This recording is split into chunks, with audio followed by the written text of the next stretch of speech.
Assalamualaikum warahmatullahi wabarakatuh. Kita akan mengangkat sebuah tema yang baru, judul yang baru, yaitu fikih ikhtilaf. Dan bagi Bapak Ibu yang memiliki bukunya, silahkan Anda buka di halaman 161. Di bagian fikih ikhtilaf, kita akan membaca tentang bagaimana panduan yang tepat ketika terjadi perbedaan pendapat, yang itu merupakan bagian dari sunnatullah.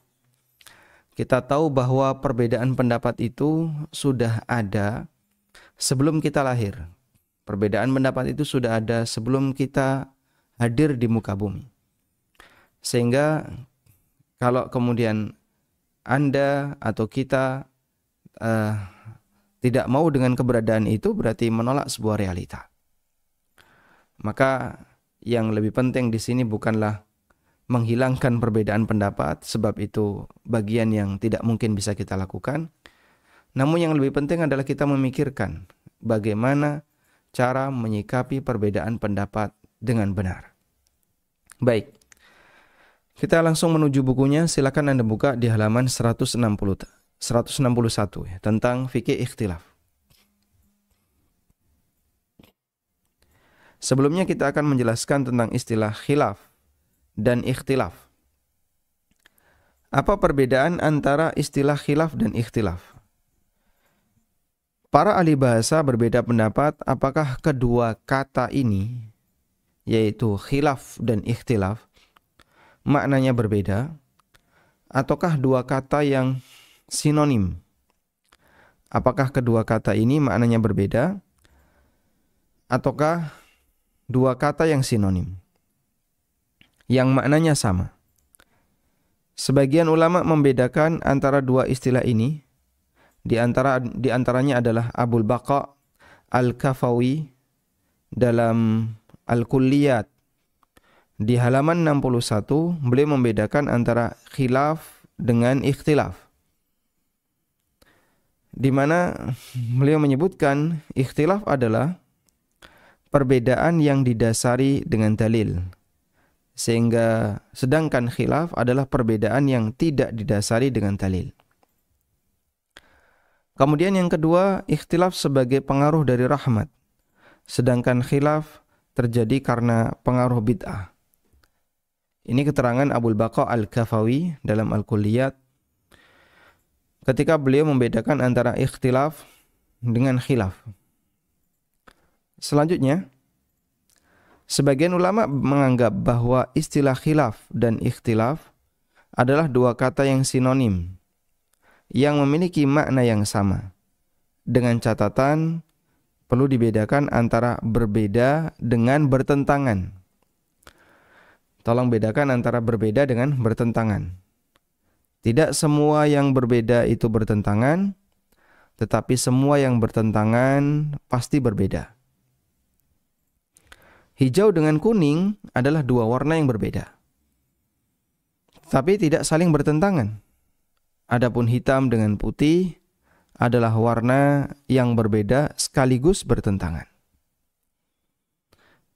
Pembahasan fikih bermadzhab tidak lepas dari adanya perbedaan pendapat. Dan tadi kita sudah sampaikan bahwa perbedaan pendapat itu sudah ada sebelum kita dilahirkan, sebelum kita hadir di muka bumi. Sehingga ketika kita menolak itu, saya tidak mau adanya perbedaan. Berarti sama dengan menolak sebuah realita. Perbedaan ini mustahil dihilangkan. Oleh karena itu yang lebih penting adalah cara yang tepat dalam menyikapi perbedaan tersebut agar keberadaan perbedaan itu tidak menjadi sumber masalah bagi kita di dunia dan di akhirat. Semoga bisa dipahami dengan baik. Sehingga istilah khilaf dan ikhtilaf terlebih dahulu kita dudukkan bahwa dua istilah ini menurut para ulama ada dua pendapat ya, ada yang mengatakan beda, ada yang mengatakan sama. Namun tolong dibedakan antara berbeda dengan bertentangan. Yang kita bahas adalah berbeda. Yang berbeda itu ada yang tidak bertentangan dan ada yang bertentangan. Selanjutnya kita akan masuk pada poin yang pertama, yaitu definisi perbedaan dalam masalah fikih. Dalam kamus istilah ulama, Mu'jamul Lughah Al-Fuqaha, dinyatakan al-masail khilafiyah, permasalahan khilafiyah, adalah al-masail al-fiqhiyah allati lam yattafiq 'alaiha may yu'taddu bi khilafihi minal ulama. Masalah khilafiyah adalah permasalahan fikih di mana para ulama yang yu'taddu bi khilafihi, di mana para ulama yang diperhitungkan pendapatnya tidak sepakat dalam masalah itu. Karena ketika terjadi perbedaan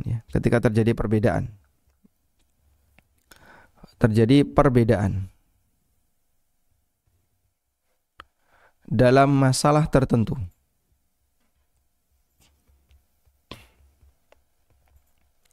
maka yang menjadi tolak ukur adalah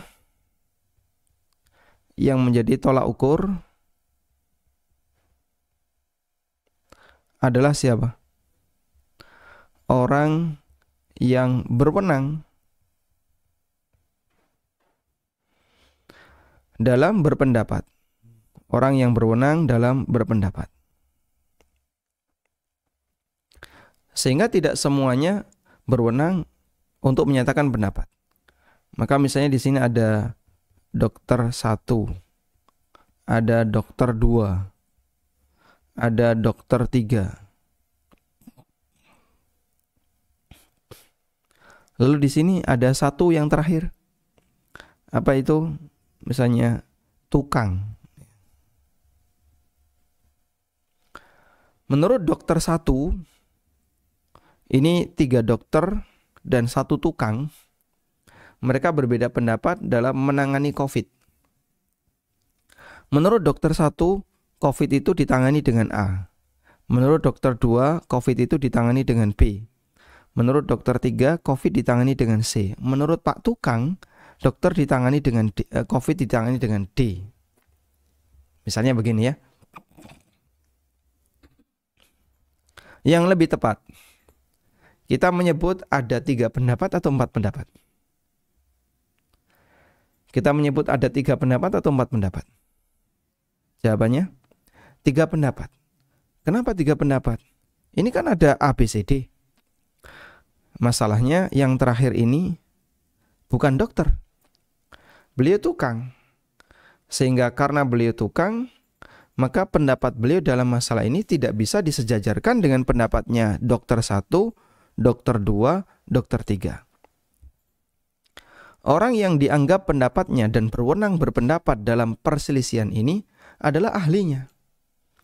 Kalau dia bukan ahli di bidang itu, maka tentu saja tidak bisa dilibatkan. Karena itu pendapat tukang dalam masalah ini tidak diperhitungkan. Itulah orang yang khilafuhu la yu'taddu bihi. Perbedaan pendapatnya tidak diperhitungkan. Usulan pendapatnya tidak diperhitungkan. Dalam masalah yang lain, misalnya ada notaris 1. Ada notaris 1. Ada notaris 2. Ada notaris 3.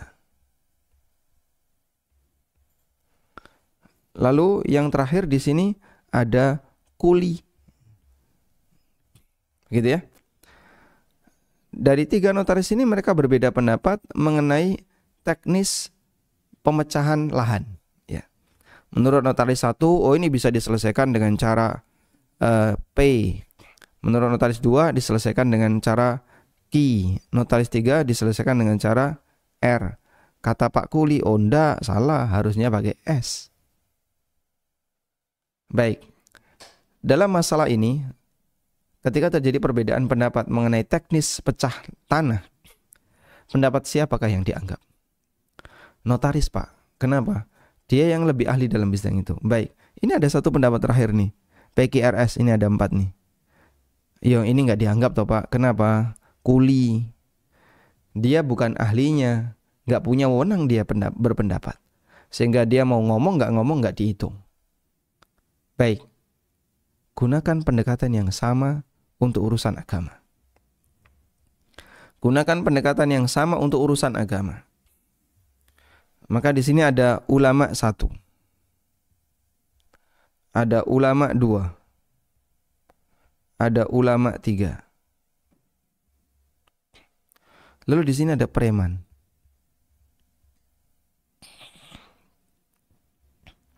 Ulama 1 berpendapat, apalagi misalnya F, G, H, preman Z. Menurut ulama 1 hukumnya seperti ini. Menurut ulama 2 hukumnya seperti ini. Menurut ulama 3 hukumnya kayak gini. Premannya nggak setuju, oh salah kabeh kayak. Yang betul Z.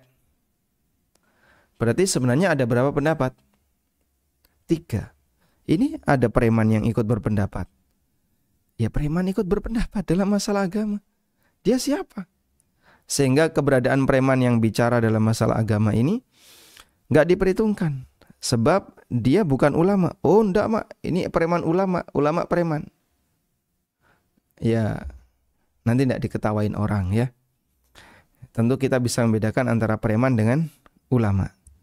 Maka yang seperti ini, kalau ada orang ngaku preman, kemudian dia memang enggak bisa masalah agama, ya. Kalau bicara ngawur, kemudian dia berpendapat meskipun dia punya panggung, meskipun dia punya mimbar, maka tidak diperhitungkan sebab orang ini bukan ulama. Hargai disiplin ilmu masing-masing. Dan saya kira semacam ini dipahami oleh semua manusia yang menghargai titik ilmiah. Sehingga ada disiplin ilmu kedokteran, ada disiplin ilmu dalam bidang A, dalam bidang B, dan seterusnya, dan mereka menghargai. Bahkan jangankan demikian ya, sama-sama orang yang punya landasan ilmiah, tapi yang berada di disiplin ilmu tertentu, dia lebih dianggap. Ya, fakultas teknik dengan fakultas kedokteran di UGM itu tetanggaan. Ya. Ketika kita bicara masalah anatomi manusia, tentu dokter lebih berhak untuk bicara. Tapi ketika kita bicara tentang bagaimana proses fisika, orang fakultas teknik lebih didahulukan. Karena dia lebih ahli dalam bidang itu. Meskipun dua-duanya berangkat dari pendekatan ilmiah, sebuah perguruan tinggi. Baik, karena yang namanya ilmu itu dihargai sesuai dengan bidangnya. Dari sinilah kita bisa memahami bahwa yang menjadi tolak ukur dalam perbedaan pendapat adalah orang yang berwenang dalam berpendapat. Yang nggak punya wenang dalam berpendapat, yang nggak punya hak dalam berpendapat, jangan ikut berpendapat. Tapi saya mau usul, kamu usul nggak usul, berpendapat nggak berpendapat, nggak dihitung. Ya, sama seperti tadi ya. Dokter beda pendapat, ada pendapat tukang. Notaris berbeda pendapat, kuli ikut berpendapat. Para ulama berbeda pendapat, preman ikut-ikutan. Dan ikhtilaf menjadi semakin banyak, kata Ibnu Hazm, sebabnya adalah yang bukan ahli ilmu ikut masuk di dalamnya. Sehingga semakin menambah jumlah perbedaan pendapat. Maka berdasarkan definisi di atas, kita bisa membuat batasan masalah khilafiyah. Yang pertama, tidak adanya kesepakatan ulama. Disebut sebagai masalah khilafiyah adalah ketika di sana tidak ada ijma, tidak ada kesepakatan ulama. Artinya, jika sudah ada ijma, kesepakatan ulama, maka tidak boleh ada perbedaan. Ini udah baku, paten, ijma, jangan digeser. Kalau sudah baku, paten, jangan diubah. Karena sesuatu yang sudah baku, sudah paten, sudah ijma, tidak boleh dipermainkan, tidak boleh digeser, tidak boleh diubah. Yang kedua, objeknya adalah dalam masalah fikih. Karena di sini dinyatakan al-masail al-fiqhiyah, sebab kita berbicara tentang masail khilafiyah fiqhiyah. Meskipun tidak menutup kemungkinan adanya ikhtilaf dalam masalah akidah. Yang ketiga, terjadi pada ulama yang diperhitungkan pendapatnya. Jika perbedaan itu berasal dari orang awam atau orang yang tidak diperhitungkan pendapatnya, maka tidak dihiraukan. Ulama 1, ulama 2, 3, 4, 5, tambah preman 10. Preman 10 ini ijma misalnya. Ya meskipun preman 10 ijma, mau enggak ijma? Dia preman, bukan ulama. Sehingga keberadaan pendapatnya tidak diperhitungkan. Walhamdulillahirabbil alamin. Semoga bisa dipahami ya. Ini prinsip yang perlu kita ketahui berkaitan dengan mendudukkan posisi perbedaan pendapat yang terjadi di masyarakat. Selanjutnya, kita beralih ke poin yang kedua. Bahwa perbedaan pendapat itu sunnatullah.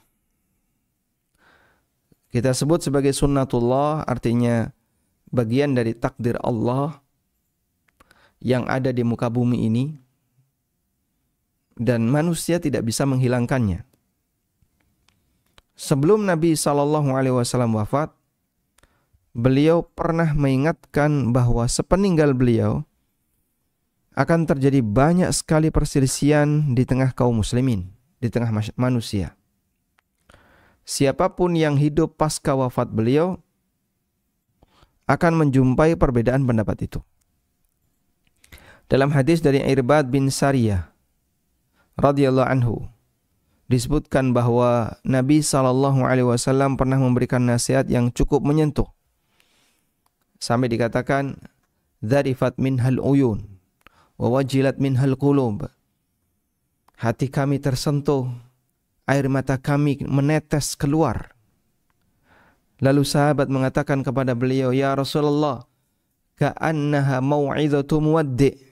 Ya Rasulullah, itu seperti nasihat. Ini seperti nasihat orang yang mau mati. Sehingga nasihat itu sangat menyentuh. Ka'annaha mau'izatu muwaddi'. Ya Rasulullah, ini seperti nasihat orang yang mau mati. Fa'ausina. Kalau begitu berikanlah wasiat kepada kami. Pesan apa yang Anda akan berikan kepada kami? Kemudian dalam salah satu isi wasiat itu, Nabi SAW mengatakan, "Innahu may ya'ish minkum fasayara ikhtilafan katsira. Innahu may ya'ish minkum ba'di." Siapapun di antara kalian yang hidup setelah aku meninggal dunia, fasayara ikhtilafan katsira, maka dia akan mendapatkan perselisihan yang banyak. Siapapun yang hidup setelah aku mati, dia akan menjumpai banyak perbedaan pendapat. Dan ini peringatan dari Nabi SAW. Karena itu waspadalah. Sehingga keberadaan perbedaan pendapat itu bagi sahabat justru nggak nyaman. Mereka senang ketika semuanya kompak. Mereka senang ketika semuanya satu suara. Dan dulu di masa Nabi SAW masih hidup, ketika ada perbedaan, rujukannya Rasulullah SAW. Langsung beliau putuskan di tempat. Ada perbedaan lagi, rujukannya Nabi SAW. Langsung diputuskan di tempat. Setelah beliau meninggal dunia, maka orang tidak bisa berkonsultasi. Karena dia nggak bisa berkonsultasi, sehingga ketika terjadi perbedaan, masing-masing berupaya untuk mendekatkan diri kepada apa yang menurut dia paling benar. Sehingga terjadilah perbedaan pendapat yang banyak setelah wafatnya Nabi Muhammad sallallahu alaihi wasallam.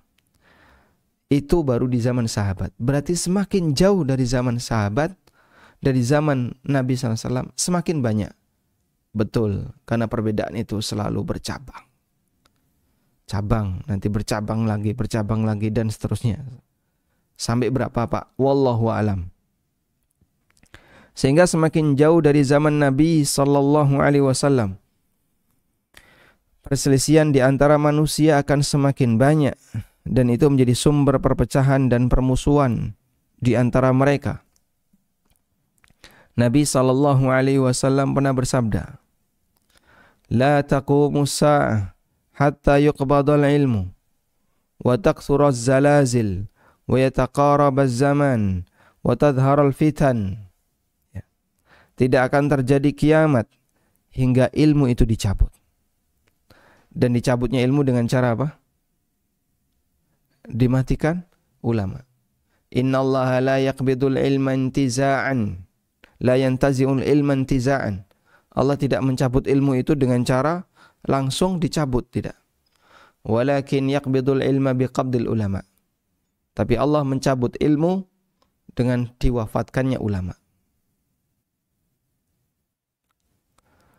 Sehingga ada 1-2 ulama yang meninggal, maka kualitas bumi itu berkurang.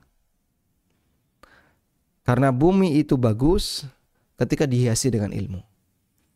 Begitu ulama itu meninggal, maka kualitas bumi menjadi berkurang. Karena itu Allah sebut bumi itu nangkusuha min atrafiha. Allah kurangi secara bertahap dari ujungnya.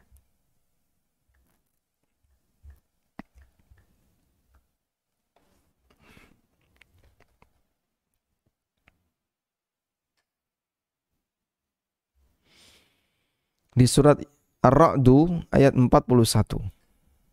Allah Ta'ala berfirman, awalam yarau anna na'til arda nanqusuha min atrafiha. Tidakkah mereka menyadari bahwasanya kami jadikan bumi itu berkurang dari ujung? Dan salah satu di antara maknanya adalah diwafatkannya al-alim, orang-orang yang berilmu, sehingga ketika orang berilmu itu semakin berkurang, bumi ini tidak dihiasi dengan ilmu, tapi dihiasi dengan maksiat, dihiasi dengan pelanggaran syariat dan seterusnya. Baik. Sering terjadi gempa. Ya, bagian dari tanda kiamat sering terjadi gempa. Kemudian waktu berjalan cepat. Wa tadharal fitan. Banyak terjadi fitnah. Wa yaksural haraj. Dan banyak terjadi al-haraj. Apa itu? Al-qatlu wal-qatl. Al-haraj adalah pembunuhan. Dan kita bisa lihat ya, hampir setiap hari ada nyawa yang hilang di dunia ini. Di Indonesia, di negara-negara yang lain bergantian. Allah juga menegaskan bahwa bagian dari karakter manusia mereka berbeda pendapat. Allah Ta'ala berfirman, walau sya'a rabbuka laja'alan nasa ummatan wahidah wala yazaluna mukhtalifin illa man rahima rabbuk walidzalika khalaqahum. Jikalau Tuhanmu menghendaki, tentu Dia menjadikan manusia sebagai umat yang satu. Wala yazaluna mukhtalifin, tapi mereka senantiasa berselisih pendapat. Illa man rahima rabbuk, kecuali orang yang dirahmati oleh Rabbmu. Walidzalika khalaqahum, dan untuk tujuan inilah, untuk itulah Allah menciptakan mereka. Walidzalika khalaqahum, untuk itulah Allah menciptakan mereka. Baik, di sini ada keterangan ayat yang barangkali bisa kita jadikan sebagai panduan memahami ayat di atas. Saya kutipkan dari keterangan tafsir Ibnu Katsir. Makna dari perkataan walau sya'a rabbuka, andaikan Rabbmu berkehendak, la ja'alan nasa ummatan wahidah, Allah akan jadikan manusia itu sebagai umat yang satu. Umat yang satu adalah umat yang seragam agamanya, mukmin semua atau kafir semua, itu umat yang satu. Seragam agamanya, itu umat yang satu. Andaikan Allah berkehendak, Allah bisa jadikan semuanya itu satu agama, Muslim semua. Kemudian makna ayat berikutnya, tetapi mereka selalu senantiasa berselisih pendapat. Wala yazaluna mukhtalifin, tapi mereka senantiasa berselisih pendapat. Artinya selalu terjadi perbedaan pendapat di antara mereka, baik dalam masalah agama, mazhab maupun pendapat. Sering terjadi perbedaan di antara mereka, dan itu bagian dari sunnatullah. Illa man rahima rabbuh, kecuali orang yang dirahmati oleh Allah Ta'ala. Illa man rahima rabbuk, kecuali orang yang dirahmati oleh Allah.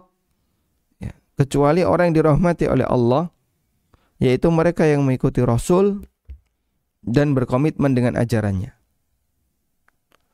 Walidzalika khalaqahum, untuk itulah Allah menciptakan mereka. Maksudnya adalah Allah menciptakan mereka sesuai dengan sunnatullah, bahwa mereka akan berbeda pendapat.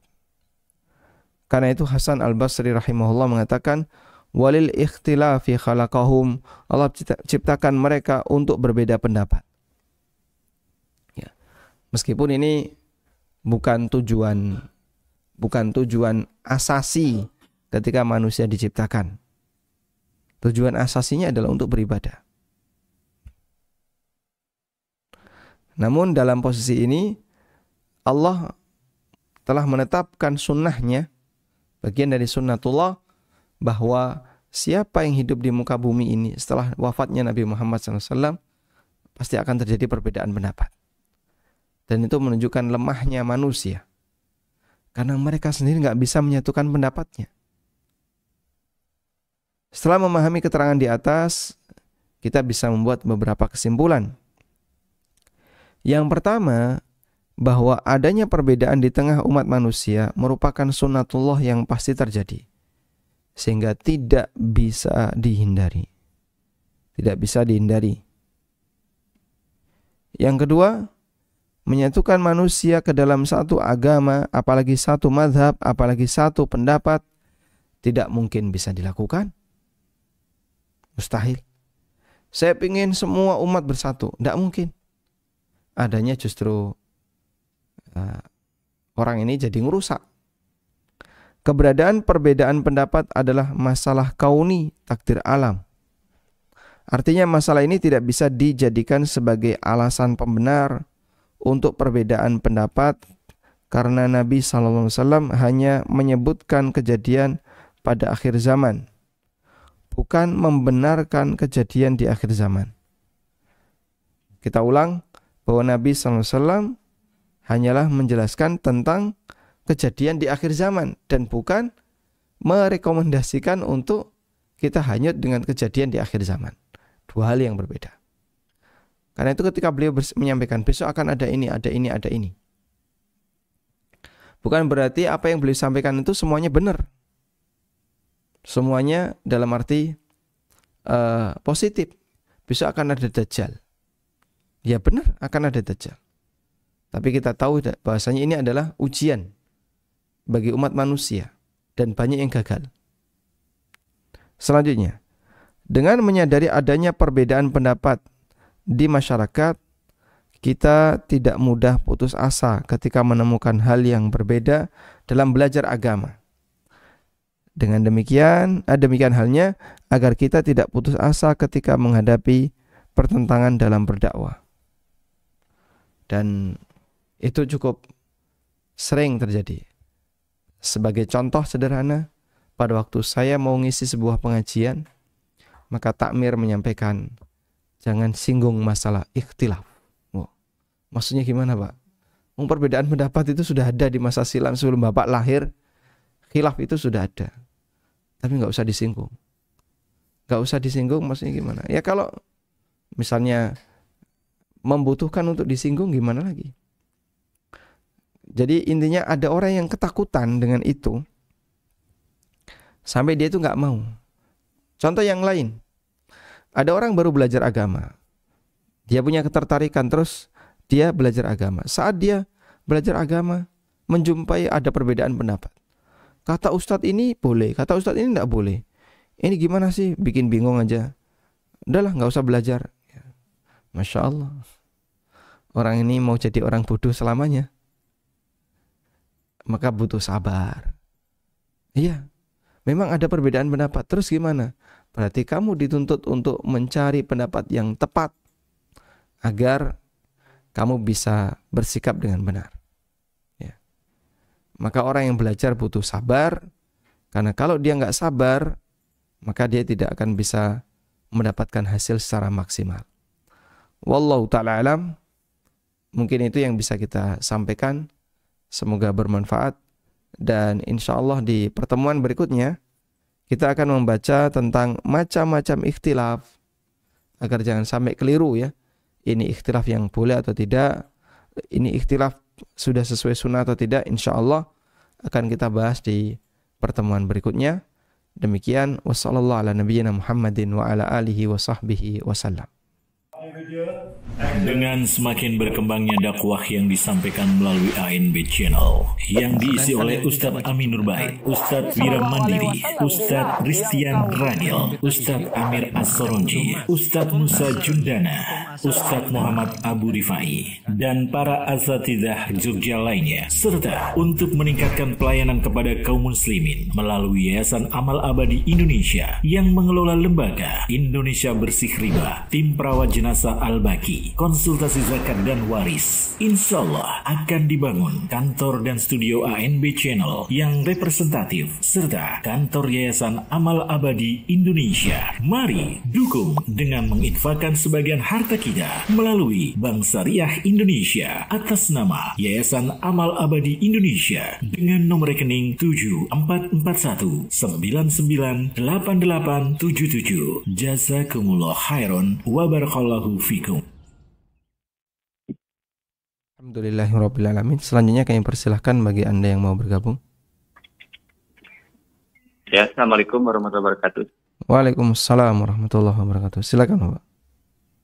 Apaan Anda terkait ini kerjasama di perusahaan kan? Jadi saya itu sama teman gitu kan melakukan kerjasama gitu ya. Jadi mohon diinformasi Ustadz apakah misalnya kerjasama seperti ini itu boleh atau tidak. Jadi misalnya saya dengan teman itu menentukan bahwa kami itu menyetorkan modal. Jadi kami itu pengelola sekaligus menyetorkan modal gitu Ustadz. Nah kemudian kami itu kan memang tidak mendapatkan gaji dalam dalam pengelolaan dan penyetoran modal ini, namun kami itu menetapkan bahwa setiap akhir bulan itu kami mengambil sebagian keuntungan gitu kan untuk kami bagikan sesuai persentase yang sudah ditetapkan gitu. Apakah itu diperbolehkan gitu Ustaz? Kemudian mungkin yang tidak bolehnya mungkin seperti apa gitu kan Ustaz. Baik. Itu saja Ustaz yang saya tanyakan. Jazakallahu khairan. Assalamualaikum warahmatullahi wabarakatuh. Waalaikumsalam warahmatullahi wabarakatuh. Kerjasama dengan skema yang tadi Bapak ceritakan secara global, sebagaimana yang tadi disampaikan, termasuk di antara model kerjasama yang diperbolehkan, tidak ada masalah ya dari praktek itu, dan kita doakan semoga mendapatkan keberkahan. Intinya selalu kedepankan sikap jujur, amanah, memberikan yang terbaik dalam usaha itu agar nanti keuntungannya bisa dibagi bersama, tidak serakah ingin menguasai sendiri dan seterusnya. Dan dari praktek yang tadi Bapak sampaikan, kemudian ketika ada untung dibagi sesuai porsi dan itu dilakukan tiap bulan, silahkan. Kalau memang sudah ada untung tiap bulan, silahkan diambil tiap bulan. Wallahu a'lam. Baik, silahkan. Halo. Silakan Bapak. Halo. Silakan, Anda sudah terhubung. Assalamualaikum. Waalaikumsalam warahmatullahi. Baik, kami sarankan agar televisinya di mute Pak ya. Televisinya di mute. Nah, Bapak dengerin aja lewat telepon. Baik, silakan. Halo. Silakan Bapak. Jadi begini, Ustadz, saya ini kan kerja jadi sebagai agen properti ya. Dan di situ tuh ada 3 skema pembayaran. Hard cash, soft cash, dan KPR. Tapi untuk skema KPR ini, developernya bekerja sama dengan bank konvensional. Tentunya dengan akad ada ribawinya gitu. Nah, bolehkah saya tetap menjual properti tersebut dengan skema hard cash dan soft cash aja? Oh gitu. Begitu Ustaz. Ya. Baik. Barakallahu fikum. Wa jazakumullah khairan.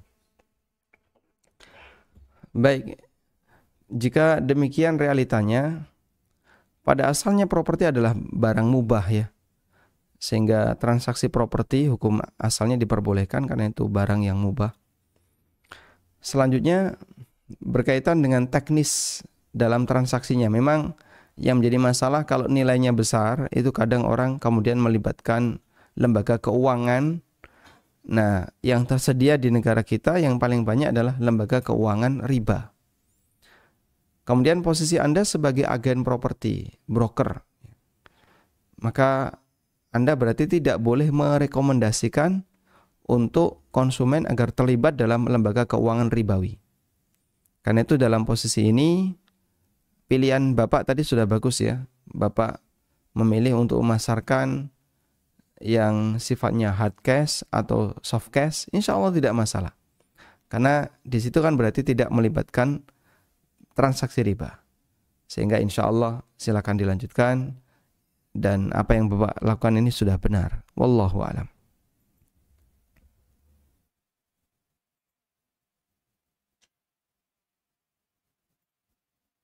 Baik. Silakan.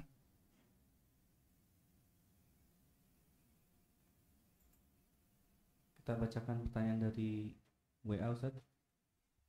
Bagaimana cara puasa Arafah jika terjadi perbedaan antara 9 Dzulhijjah dengan Indonesia dan Saudi?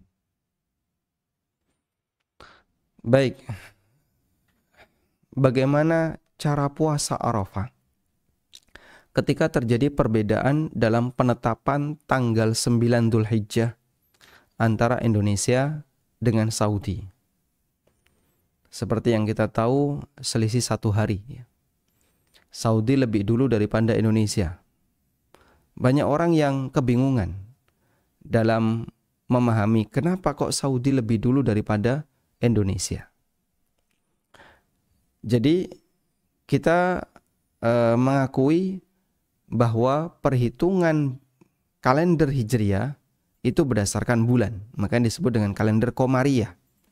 Karena dia berdasarkan bulan. Sedangkan kalender Masehi berdasarkan perhitungan matahari. Karena itu disebut dengan kalender Syamsiyah. Untuk kalender Qamariyah, yang itu merupakan kalender Hijriah, perhitungannya berdasarkan bulan. Taib. Dan Allah Subhanahu wa Ta'ala mengajarkan tentang perhitungan bulan ini. Allah Subhanahu wa Ta'ala berfirman, Syahrul Ramadan alladhi unzila fihil Qur'an. Faman syahida minkumus syahra falyasum. Allah berfirman, siapa yang menyaksikan hilal di antara kalian, falyasum, maka berpuasalah. Maka di situ menunjukkan bahwasanya acuan dalam penentuan kapan tanggal 1 adalah berdasarkan persaksian orang yang melihat hilal. Berdasarkan persaksian orang yang melihat hilal. Baik.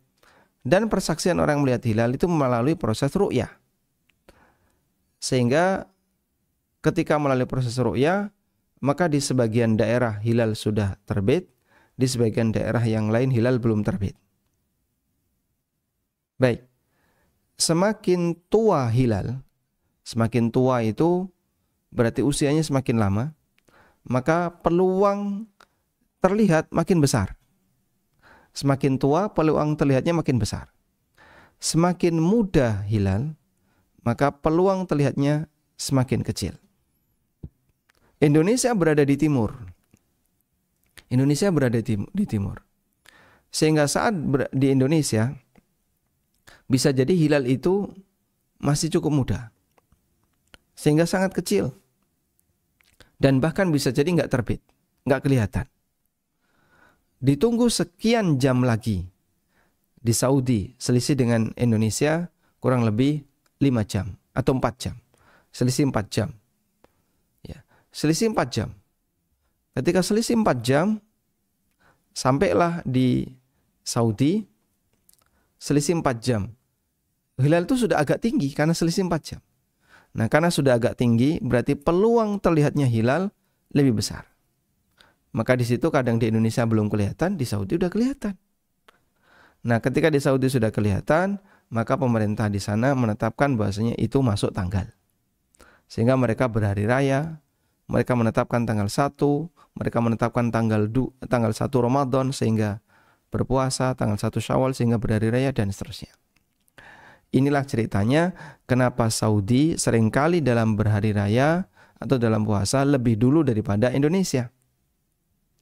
Baik, nah selanjutnya muncul pertanyaan. Kalaupun terjadi ketika Ramadan atau ketika Syawal, barangkali itu lebih ringan. Kenapa? Karena masing-masing bisa beramal sesuai dengan apa yang dia yakini kalau itu masuk tanggal. Yang jadi pertanyaan adalah bagaimana jika perbedaan itu terjadi saat hari Arafah? Ya. Nah, sekarang kan muncul pertanyaan. Apa sih yang dimaksud dengan puasa Arafah? Puasa Arafah. Apa yang dimaksud dengan puasa Arafah? Apakah puasa Arafah itu adalah puasa di hari orang wukuf di Arafah, ataukah puasa di tanggal 9 Dzulhijjah, ataukah puasa di tanggal 9 Dzulhijjah, tanpa memperhatikan apakah di Arafah itu ada orang wukuf ataukah tidak. Yang mana pengertian puasa Arafah? Yang pertama ataukah yang kedua? Ini satu, ini dua. Baik, kalau kita memperhatikan dari keterangan para ulama, ternyata mereka lebih memilih yang kedua. Jadi puasa Arafah adalah puasa yang dilaksanakan di tanggal 9 Dzulhijjah. Terlepas apakah di Arafah itu ada wukuf atau tidak. Sehingga misalnya tanggal 9 Dzulhijjah untuk Indonesia, kita hari raya hari apa? Hari Ahad. Hari Ahad ya. Berarti tanggal 9 Dzulhijjahnya hari Sabtu. Tanggal 9 Dzulhijjahnya hari Sabtu. Sementara di Saudi, tanggal 9 Dzulhijjahnya hari Jumat. Maka saat orang Indonesia berpuasa di hari Sabtu, di Saudi sudah tidak ada wukuf. Karena itu sudah ganti hari. Wukufnya sudah kemarin. Ya. Tapi di tempat kita, ini baru tanggal 9 Dzulhijjah. Maka yang jadi pertanyaan, wukuf puasa Arafah itu puasa yang dilakukan di tanggal 9 Dzulhijjah, ataukah puasa yang dilakukan saat orang sedang wukuf di Arafah? Ini dulu ya, yang perlu dibedakan. Dan yang benar adalah yang kedua. Bahwa puasa Arafah adalah puasa di tanggal 9 Dzulhijjah, terlepas dari keberadaan wukuf ataukah tidak. Baik, apa alasannya? Alasannya, satu, bahwa ketika ada kaum muslimin yang berada di daerah sangat timur, misalnya di daerah sangat timur itu mana? Di daerah Papua timurnya lagi. Timurnya lagi itu mana? Negara mana yang selisihnya 12 jam dengan Saudi? Tuvalu misalnya. Ada tuh negara Tuvalu kan? Yang di daerah kepulauan mana itu? Baik. Di daerah sana sudah subuh. Hah? Di Papua ke timur misalnya. Ada muslim di sana. Ada muslim. Di daerah sana sudah subuh. Udah? Sampai maghrib di Saudi baru subuh. Baru subuh hari Arafah. Berarti orang yang puasa di daerah sana, mau tanggal berapapun nggak bakalan bisa menjumpai orang wukuf di Arafah. Kok bisa Pak? Dia selisih 12 jam. Sehingga saat begitu dia mulai puasa, di Saudi masih gelap, masih malam. Masih malam tanggal 9. Sehingga orang belum datang untuk wukuf. Wukufnya dimulai tanggal 9 waktu duha. Nah, yang ini begitu sudah berbuka puasa, ini baru terbit fajar misalnya, atau baru terbit matahari. Wukuf belum dimulai. Berarti saat mereka mau puasa Arafah di tanggal berapapun pasti tidak akan pernah menjumpai orang wukuf. Ini alasan satu ya. Dan tidak mungkin syariat mewajibkan seseorang untuk pindah tempat gara-gara dia tidak bisa puasa bertepatan dengan hari ketika orang itu sedang ada wukuf. Tidak mungkin. Berarti kamu harus pindah tempat biar nanti menjumpai orang wukuf. Nah, di Papua, di misalnya Merauke atau di Jayapura, selisih dengan kita yang ada di Jogja 2 jam. Baik. Sehingga saat di Papua itu sudah jam 5 misalnya, atau jam setengah 5. Berarti di Saudi jam berapa? Saat di jam setengah 5 pagi ya. Di Saudi mundur 6 jam. Ya, masih jam 11 malam atau jam 10 malam. Mundur 6 jam. Sudah? Saat di Papua jam 6 sore. Berarti di Saudi jam 2. Potong lagi 2 jam, jam 12-an. Sehingga yang sini sudah berbuka, oh ini masih bisa menjumpai Pak. Wukufnya dimulai dari jam 9 misalnya, jam 8 mereka sudah pada wukuf. Masih bisa menjumpai orang wukuf, meskipun hanya 4 jam. Baik, masih bisa diterima, anggaplah. Tapi kalau ke timur lagi, mungkin dia tidak menjumpai sama sekali. Sudah? Alasannya alasan pertama. Alasan yang kedua, bahwa orang bisa mengetahui kalau hari ini terjadi wukuf itu hanya ada di zaman ketika komunikasi terhubung secara cepat. Dipahami ya? Sehingga misalnya begini ya. Misalnya begini. Saya buka peta. Misalnya ada jamaah haji dari Aceh. Berangkat dia ke Saudi. Berangkatlah jamaah haji dari Aceh. Ini dari Aceh. Berangkat ke Saudi. Butuh waktu berapa jam? Jangan di jam Pak. Bulanan. Naik kapal. Di masa silam sebelum ada alat komunikasi yang cepat. Naik kapal dia. Baik. Di Aceh kan melakukan perhitungan. Di Saudi juga melakukan perhitungan. Perhitungan apa Pak? Perhitungan terkait tanggal. Akhirnya terjadilah perhitungan di Saudi bahwa tanggal 9 jatuh di hari Sabtu. Sudah? Sementara perhitungan di Aceh tanggal 9 jatuh di hari Ahad misalnya. Selisih 1 hari. Bagaimana orang yang sedang wukuf di Arafah memberitahu kepada orang yang berada di Aceh? Yo, dia kirim surat dulu. Pemberitahuan bahwasanya wukuf di sini hari Sabtu. Kamu harus puasa Arafah di hari Sabtu. Orang sini kan tidak tahu kalau hari Arafahnya hari Sabtu. Taunya cuman hilal. Oh, hilal tanggal 1 hari ini. Berarti tinggal dihitung aja sampai tanggal 9. Demikian pula yang tinggal di India misalnya. Atau saya lebih dekat lagi, yang tinggal di daerah mana misalnya, Pakistan. Di Pakistan, ini Pakistan. Dia berangkat ke Mekah untuk berhaji. Butuh waktu sekian bulan. Setelah dia terbit hilal Dzulhijjah, dia puasanya di hari Jumat. Sementara Saudi puasanya di hari Kamis misalnya, selisih 1 hari. Arafahnya di hari Kamis. Gimana cara orang yang berada di Arafah memberitahu kepada mereka yang berada di Pakistan dalam waktu itu?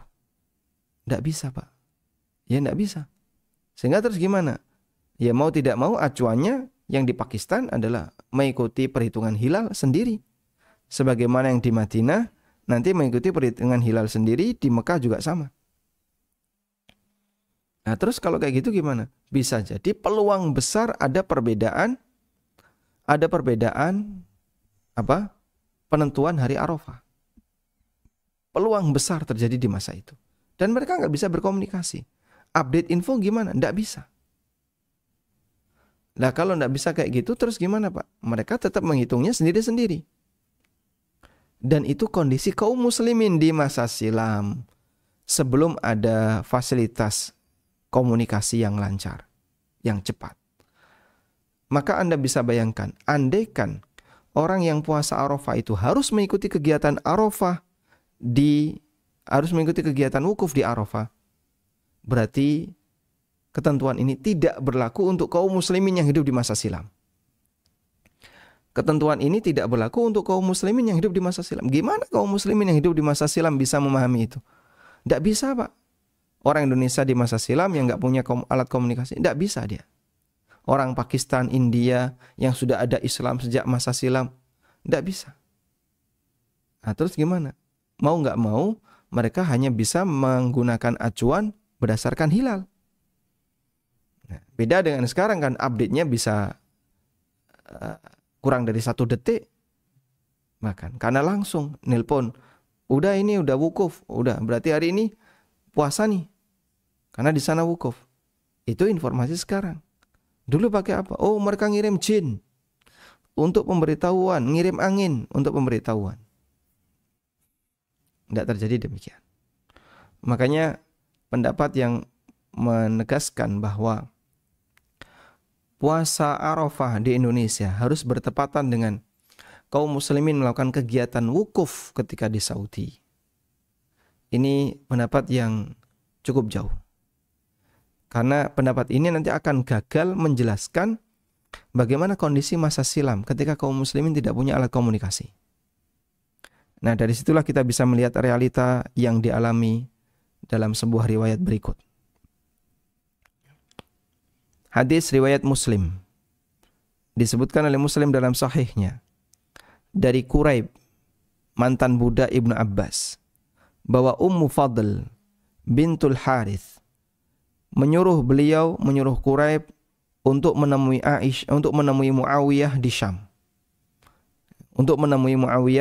di Syam. Qala, kemudian Quraib mengatakan, lalu aku pun berangkat ke Syam dan aku menyelesaikan kebutuhanku sampai kemudian muncul hilal bulan Ramadan dan ketika itu saya di Syam. Sudah? Aku melihat hilal pada malam Jumat. Kemudian setelah itu Quraib berangkat menuju Madinah, pulang ke Madinah.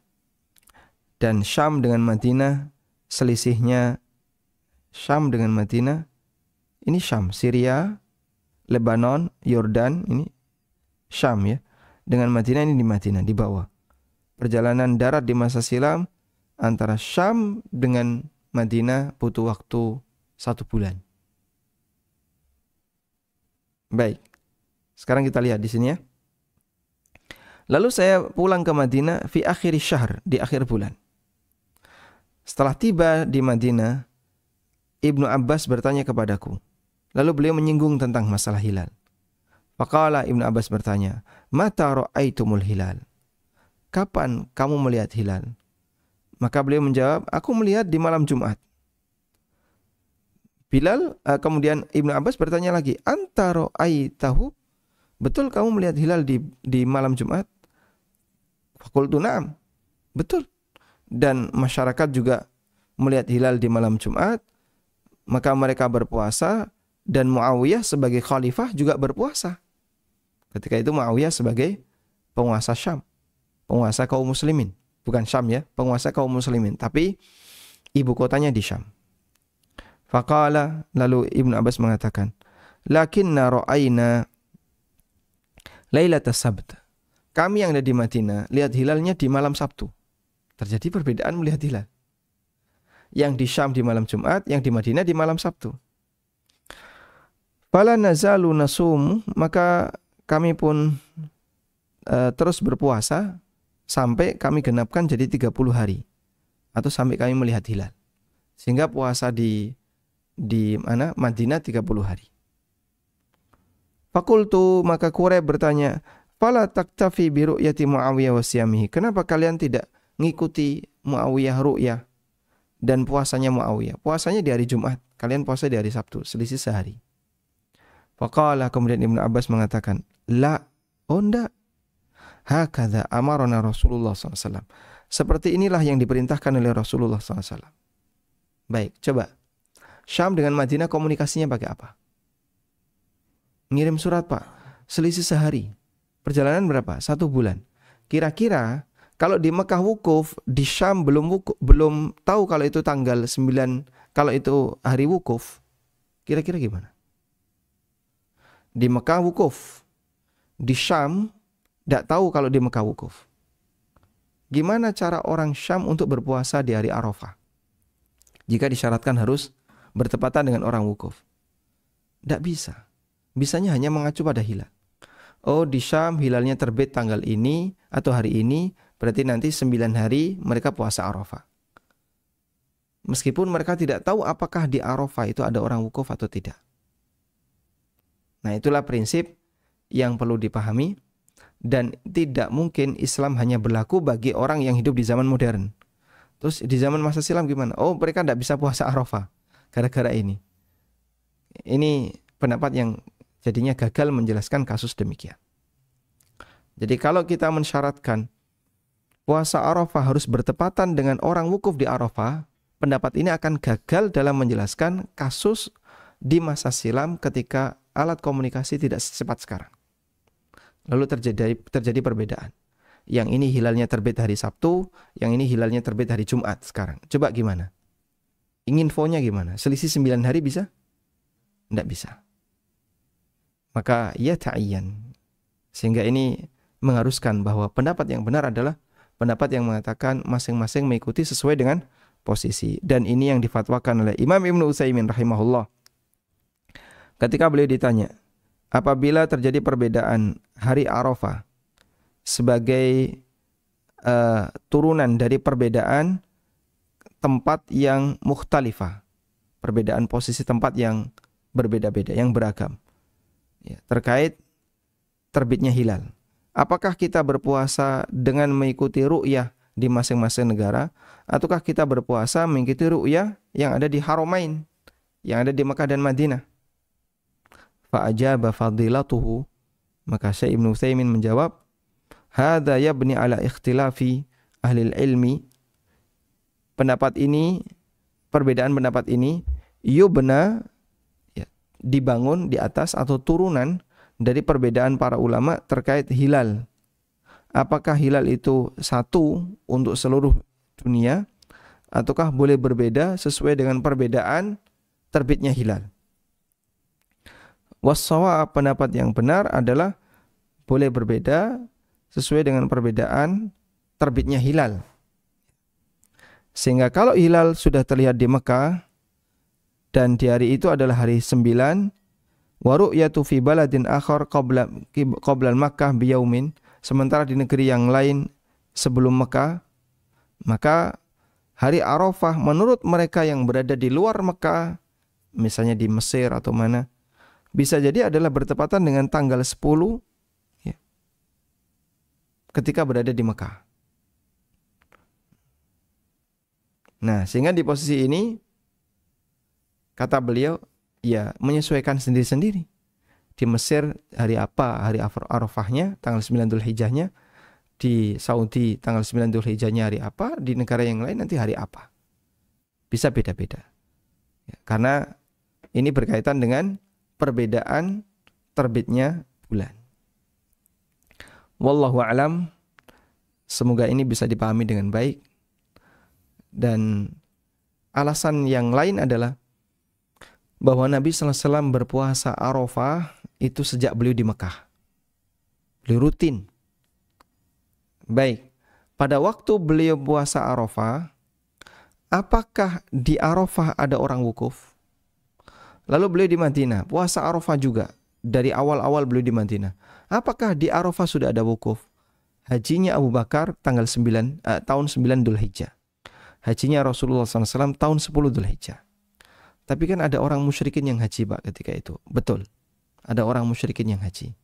Sehingga saat mereka berpuasa di tanggal 9 Dzulhijjah yang merupakan puasa Arafah, ketika itu yang wukuf musyrikin. Jika orang musyrikin wukuf, ya. Tapi saya tidak tahu apakah hajinya orang musyrikin wukuf atau tidak. Ya. Namun ketika itu tidak ada kaum muslimin yang sedang wukuf. Di saat Nabi SAW puasa tanggal 9 Dzulhijjah. Sehingga tidak ada kegiatan kaum muslimin yang wukuf di Arafah di tanggal itu. Wallahu alam, demikian yang bisa kita sampaikan, semoga bermanfaat. Wassallallahu ala nabiyyina Muhammadin wa ala alihi wa sahbihi wasallam. Wa akhiru da'wana anil hamdulillahi rabbil alamin. Wassalamualaikum warahmatullahi wabarakatuh. Cari produk ANB Store, kaos, merchandise, atau buku. Silakan kunjungi anbstore.id, Tokopedia dan Shopee di ANB Store ID,